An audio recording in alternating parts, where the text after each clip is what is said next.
In today's video, we will be talking about a very important grammar lesson, and that's relative pronouns and relative clauses.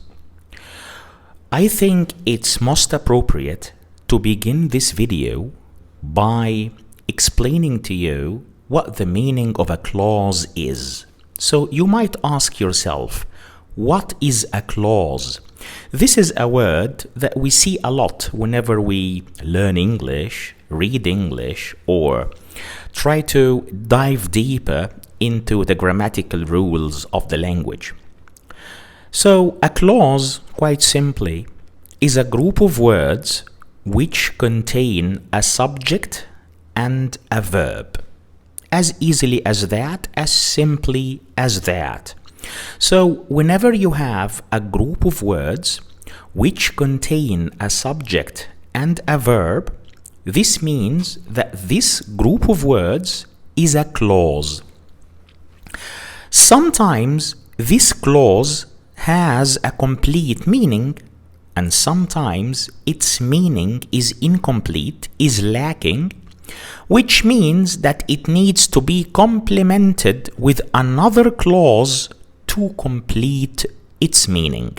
For example, when I say Adam likes pizza, this is a clause because it contains a subject, Adam, and a verb, which is likes, and it conveys a complete meaning, Adam likes pizza. So this is a sentence, not just a clause. And as a clause, it's classified as an independent clause. Why independent? Because it can stand on its own. It doesn't need another clause to complete its meaning. Whereas when you look at another clause like when dad arrives, so you have a subject here, which is dad, and you have a verb, which is arrives, and that's a group of words. This is the definition of what a clause is. However, this clause doesn't convey a complete thought or a complete idea. You say, when dad arrives. Okay, what's going to happen when dad arrives? So we need another clause to complete the meaning. For example, you can say, when dad arrives, I'll tell you. So I'll tell you is another clause. I is the subject, will tell is the verb, so that's another clause, and it completes the meaning of the first clause. So the two together make up a sentence. When your clause cannot stand on its own and it needs another clause to complement it, we call it a dependent clause. Awesome. So let's get back to our lesson, which is relative clauses. As a matter of fact, we have many types of clauses in English. Relative clauses are just one of these types. So we call them relative clauses because they begin with a relative pronoun.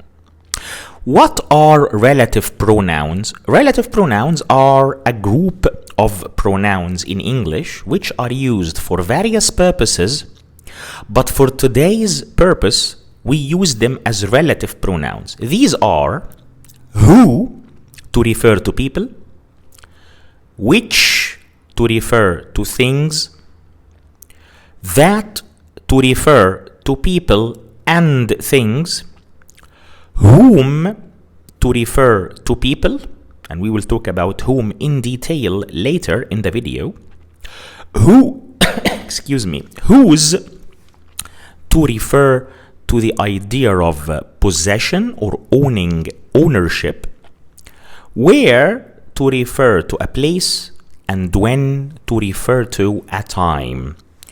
So whenever you have a clause or a group of words containing a subject and a verb, this clause begins with one of these relative pronouns, we call it a relative clause because it begins with a relative pronoun. Relative clauses are dependent clauses, which means that they cannot stand on their own. They need another clause to complete the thought or the idea. And the function of a relative clause is to modify a noun. Modify means defines, gives you the definition, gives you information about a certain noun. Let's take a couple of examples. When I say, the teacher who helped me was very kind. So, who helped me is a relative clause. Who is the relative pronoun acting as a subject because who refers to the teacher and the teacher helped me. So, the teacher is the subject. So, the teacher who helped me. This is the relative clause, and I'm defining the teacher. I'm modifying the noun, which is the teacher. I'm telling you which teacher I'm talking about. The teacher who helped me was very kind. You see? So the relative clause modified the noun, which is the teacher, or gave us information about it, or defined for the listener or for the reader which teacher we're talking about. Okay, another example. This is the book that I told you about. That I told you about is the relative clause. It begins with the relative pronoun, that, and it refers to the book. Which book? This is the book. Which book? That I told you about. So I'm giving you the definition, or I'm telling you which book exactly am I talking about, or I am talking about. All right, so relative clauses are dependent clauses. They need another clause to complement their meaning. They begin with the relative pronoun and they modify or define or inform us about a certain noun mentioned in the sentence. In English, we have two types of relative clauses. One type is called defining relative clauses, and the other one is called non-defining relative clauses. Let's study the difference between them. Let's begin with the first type, which is defining relative clauses. Some people also call them restrictive relative clauses. That's fine. Well, the purpose or the goal of defining relative clauses is to give you essential information, necessary information that you cannot do without. And this information defines or identifies or informs us about a noun mentioned in a sentence, of course. Without the defining relative clause in the sentence, the meaning of the sentence will it change or will be unclear, vague, ambiguous. And you don't enclose a defining relative clause between two commas. Why am I saying that? We shall know later. You will know in a couple of minutes why I am saying that. But for now, I want you to note this down, that defining relative clauses are not enclosed between two commas. Right, let's take an example. The woman who lives next door is a doctor. So, who lives next door is the relative clause because it tells us about the woman. It informs us or gives us information about the woman. It determines which woman exactly are we talking about. We're talking about the woman who lives next door. Okay, what about her? She's a doctor. So we say, the whole sentence says, the woman who lives next door is a doctor. If you remove the defining relative clause, the meaning of the sentence will be unclear. The woman is a doctor. Which woman? You're just saying that the woman is a doctor after removing the defining relative clause, but you didn't determine or specify which woman you're talking about. All right? So a defining relative clause provides you with necessary information that cannot be done without. On the other hand, non-defining relative clauses are enclosed between two commas. Why? Because they provide you with extra information, additional information, that's non-essential information about a noun that's already clear or specific in the sentence, which means that if you remove the non-defining relative clause from the sentence will still make sense. Let's take an example. My brother, who lives in Canada, is visiting us next week. So when I say my brother is visiting us next week, the sentence makes complete sense. My brother, so I am specifying which brother? My brother, not Sam's brother, not Amanda's brother, my brother, okay? Is visiting us next week. The sentence without the non-defining relative clause makes perfect sense. But the non-defining relative clause added extra information to the sentence by telling us that my brother lives in Canada. So the sentence, including the non-defining relative clause, becomes my brother, first comma, who lives in Canada, second comma, you see, two commas enclosing the non-defining relative clause. Okay, what about him? Is visiting us next week. Right, there's a very important note that you must bear in mind about non-defining relative clause, which is that you cannot use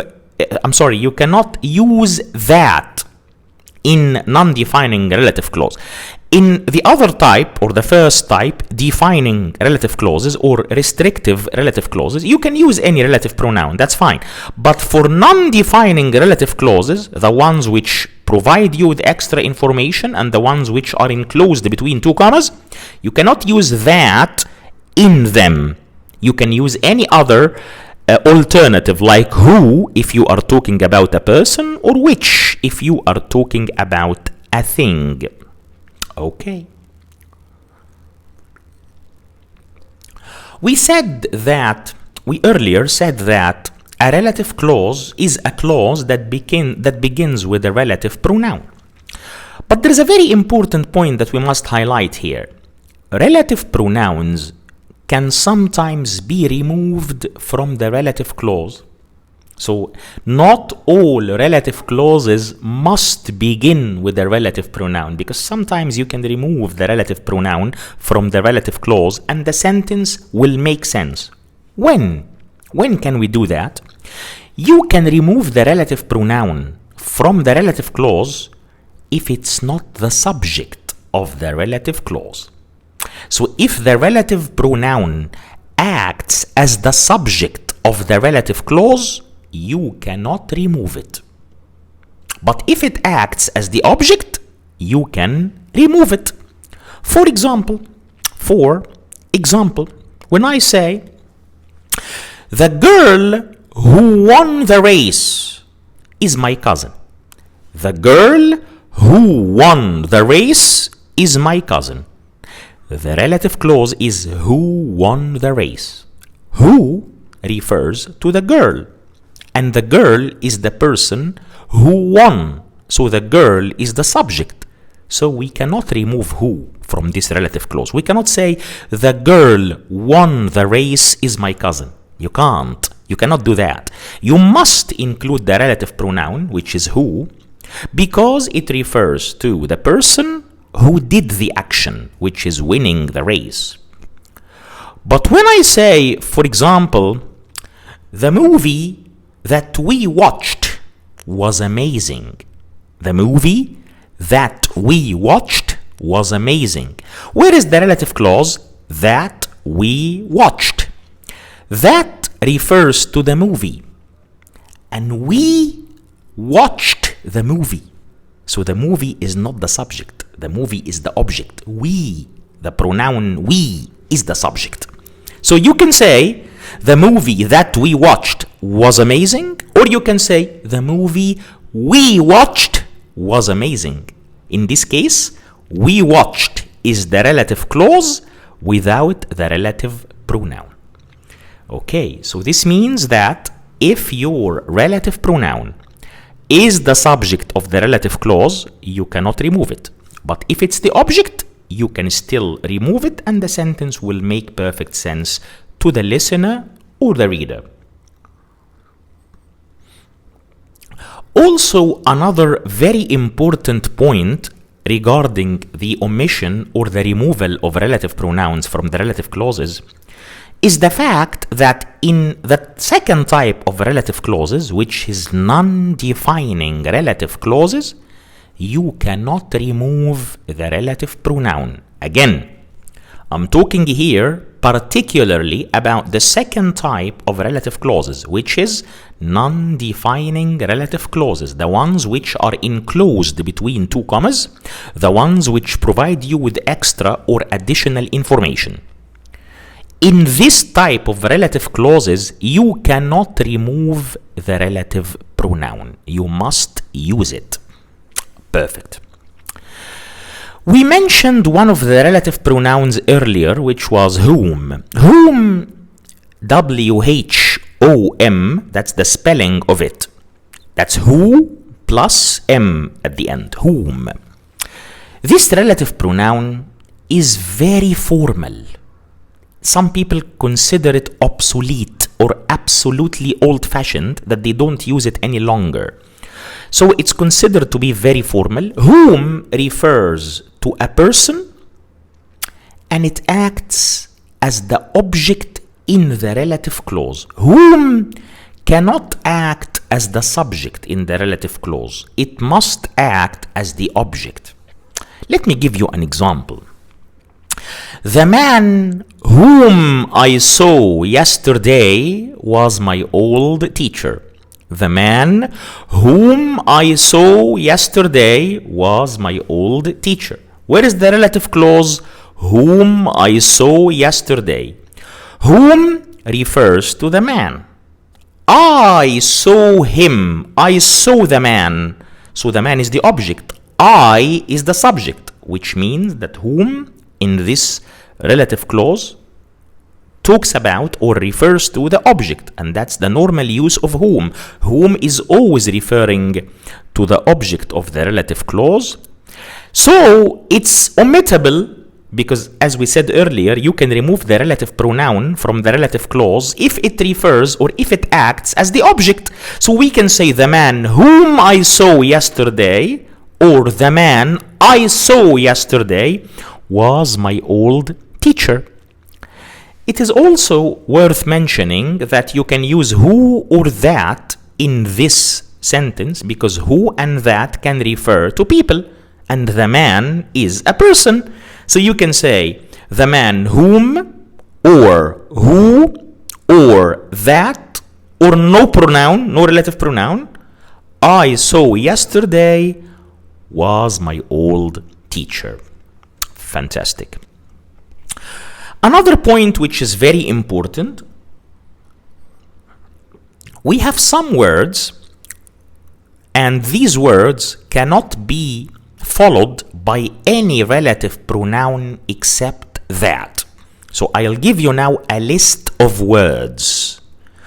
If these words are in your sentence, or any of them is in your sentence, and it needs to be followed by a relative pronoun, only that can be used among all the relative pronouns, across all the relative pronouns. Only that is usable or is possible to use after the following words: something, somebody, someone, somewhere.